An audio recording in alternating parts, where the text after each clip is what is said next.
Hi, I'm David McMahan. When accepting the honor of serving as the executive chair of the Global Listening Center, I noted the center's dedication to transforming lives through the impactful and healing power of listening.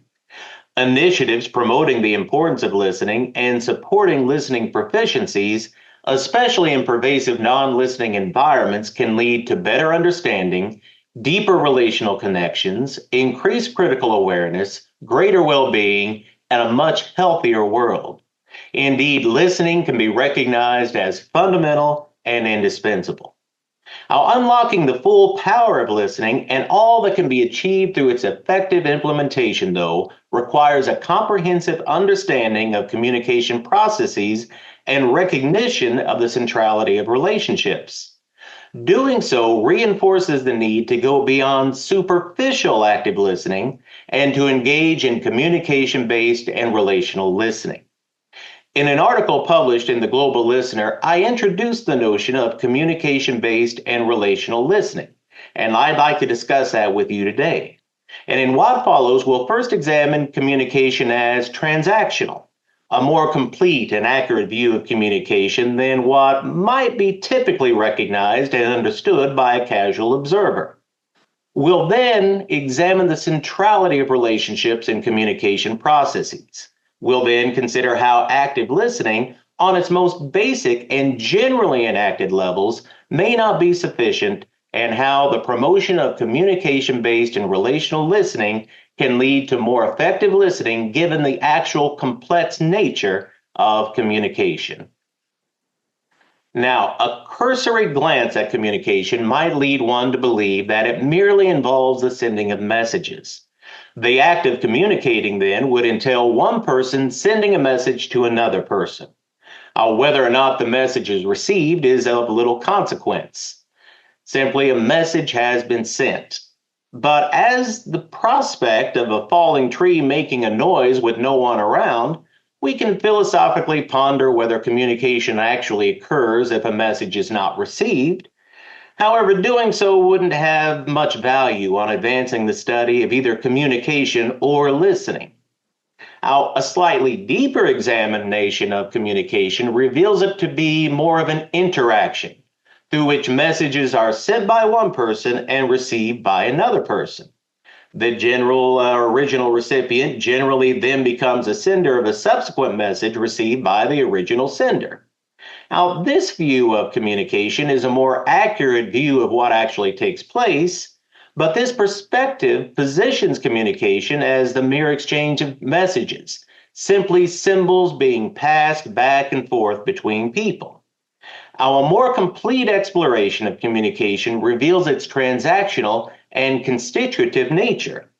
Essentially, something happens beyond the mere exchange of messages, beyond symbols simply being passed back and forth between people. In fact, it's through communication that messages are constructed. Yet there's even more to communication than just the construction of meaning. It's through communication that fundamental components of our lives get created. It's through communication that relationships are created, where cultures are created, where identities are created, and ultimately where realities are created. These components are not only created through communication, but also embedded within communication. Communication is where they exist, where they are maintained, where they're challenged, and where they are transformed. Our world is created and understood symbolically. Viewing communication as simply sending or exchanging messages undermines recognition of its complexity and hinders understanding of what is actually transpiring. And listening as if communication is simple rather than complex limits its effectiveness and limits what can be achieved through it. Now, a more complete understanding of communication also requires recognition of the centrality of relationships, a theme of my Communication in Everyday Life series of books written with Steve Duck. Our communication and relationships are inextricably woven together. It's through communication, as mentioned previously, that relationships are created, maintained, and transformed. Moreover, when we're communicating, we're also relating. A relationship is assumed each time a person communicates, influencing what messages are communicated and how those messages are being communicated. Equally important, and not to be overlooked, the assumed relationship is also influencing what messages are not communicated and how those messages are not being communicated. So, when communicating, even though we're not specifically addressing relationships, relational information is being conveyed and a relationship is being reinforced. Consider, by way of example, waiting in line next to two people you don't know and listening to their conversation. You could likely determine with a fair degree of certainty whether or not they are friends or romantic partners, family members, strangers, acquaintances, enemies, co-workers, or if they share some other sort of relationship. You could determine this connection based on what they're saying, what they're not saying, and the methods, styles, and patterns of communication consistent with a particular type of relationship in a given culture. Relationships not only influence what is being communicated, but also influence the construction and assigning of meaning. Consider, by way of another example, someone making a sarcastic comment to you. Your understood relationship with that person will guide how you assign meaning to that comment. If you understand that person to be a friend, you might determine the sarcastic comment to be uttered in jest and assign meaning accordingly. If you understand that person to be an enemy, though, you might determine the sarcastic comment to be uttered in malice and assign meaning as such. Of course, types of relationships extend beyond the personal relationships employed in the previous examples. Social relationships experienced in the workplace, education, healthcare, commerce, community organizations, and other settings also have such an entwined connection and an association with communication. Accordingly, it's within the context of all sorts of relationships where we learn cultural ways of communicating and the meaning systems inherent within and composing the cultural systems to which we belong. Now, as with viewing communication as a simple act or interaction, overlooking the centrality of relationships in communication and in our lives as a whole will hinder listening effectiveness. Such understanding of communication and the centrality of relationships compels us to go beyond promoting active listening to promoting communication-based and relational listening. Too often, people attempting to listen actively, in spite of having the best intentions, simply go through the motions without seeking deeper levels of understanding and without recognizing all that's taking place in the communication process. If communication simply entailed sending and receiving messages, active listening on its most basic levels would be sufficient. However, the transactional and constitutive nature of communication requires more. Now, I'm by no means maintaining that active listening is wrong. Rather, active listening, as it seems to be understood and employed by the general public, as represented through online guides, employee training manuals, and popular press literature, is not enough to accomplish effective listening. Engaging in communication-based listening means simply not going through the motions of active listening. It means fully recognizing, understanding, and addressing the complexity of communication and seeking deeper levels of understanding of messages and deeper understandings of the other person. In doing so, an individual may go beyond cursory or surface level meaning.